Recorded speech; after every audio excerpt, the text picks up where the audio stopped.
আসসালামু আলাইকুম। আপনারা সবাই কেমন আছেন? আমি আলহামদুলিল্লাহ ভালো। আপনাদের সামনে আমি একটা আমের ভিডিও নিয়ে আসলাম। দেখুন, আম কিনে আনছি। এই আমগুলা দিয়ে আমি টক মিষ্টি ঝাল আচার বানাবো আর মুরব্বা বানাবো।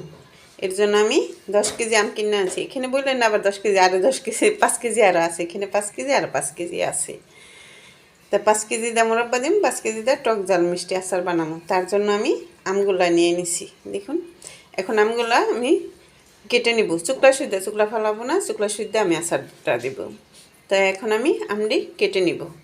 আমি এক বলা আম কেটে নিছি। দেখুন, এখন আমি দিয়ে দিব কতগুলো লবণ। কিছু লবণ আমি আমের ভিতরে দিয়ে দিব। তো আমের ভিতরে পানি যা আছে সব বাইরে যাব। আমি লবণটা দিয়ে 1 ঘন্টার মতো ভিজে রাখবো। তারপরে ধুইয়া আমি আচারটা তৈরি করব। এখন আমি সর্ষে বেটে নিব আর 5 ফোড়ন ভাজা ফাঁকি করে নিব। আচারের জন্য আমি একটা মশলা বেটে নেব। ব্লেন্ডার করতে পারতাম, কিন্তু আমার বাটাই ভালো লাগে, তাই আমি ব্লেন্ডার করলাম না। দেখুন, নিয়ে নিছি কাঁচামরিচ আর নিয়ে নিছি রসুন, জিরা, ধনিয়া, তেজপাতা আর নিয়ে নিছি সর্ষেটা একটু তিতা, তার জন্য কাঁচামরিচ। আর রসুনটা দিলে আচারটা নষ্ট হয় না। আর জিরা, ধনিয়া, তেজপাতা এগুলো দিছি, এগুলো দিলে একটা সুন্দর গন্ধ আসবো, তার জন্য আমি নিয়ে নিছি এগুলা। তা এখন আমি বেটে নিব। আমি জালটক আচার বানাবো, তার জন্য দিয়ে দিলাম সর্ষের তেল, খাঁটি সর্ষের তেল। দেখুন,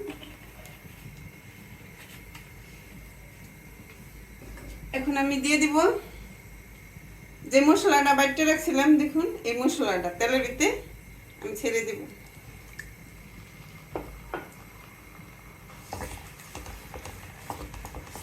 এখন আমি তেলের ভিতরে মশলাগুলা লাড়াচাড়া করব। এখন আমি দিয়ে দিছি সরিষা বাটা। এখন আমি দিয়ে দিব 1 চামচ হলুদ আর 1 চামচ মরিচটা একটু বেশি দিব, তার কারণ জাল টক মিষ্টি তো, তার জন্য আমি মরিচটা একটু বেশি দিলাম। আর আমি দিয়ে দেবো একটু ভিনেগার। দেখুন, একটু ভিনেগার দিব। ভিনেগারটা দিলে আচারটা নষ্ট হয় না, এর জন্য আমি ভিনেগার দিয়ে দিলাম।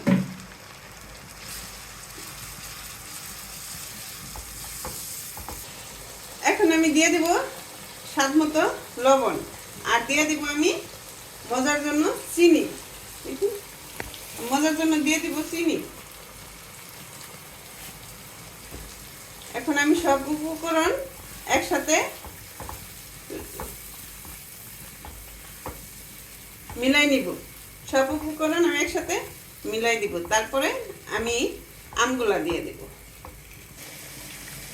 দেখুন, আমার মশলাটা কি সুন্দর কষানো হয়ে গেছে।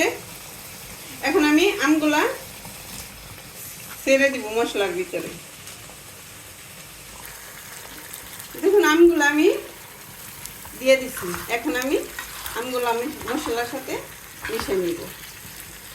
দেখুন, আমার আচারটা হয়েছে। এখন আমি যে এই 5 ফোড়ন ভাজা ফাঁকি করে রাখছি, এখন আমি এই 5 ফোড়নগুলো দিয়ে দিব। 5 ফোড়ন দিলে আচারের স্বাদ গন্ধ দুটোটাই বাড়ে। দেখুন কত সুন্দর হয়েছে, কালারটা অনেক সুন্দর হয়েছে। দেখুন, আর খেতে খুব সুস্বাদু হয়েছে। দেখুন কি সুন্দর আচারটা হয়েছে। আমার মেয়েরা বলতে আছে, আম্মু কি করতে আছে, এত সুন্দর একটা গন্ধ বাইরেছে।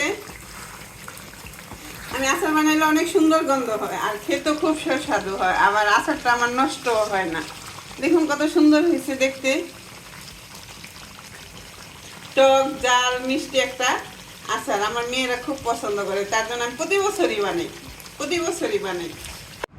দেখুন, আমার আচারটা হয়ে গেছে, দেখতে কত সুন্দর হয়েছে।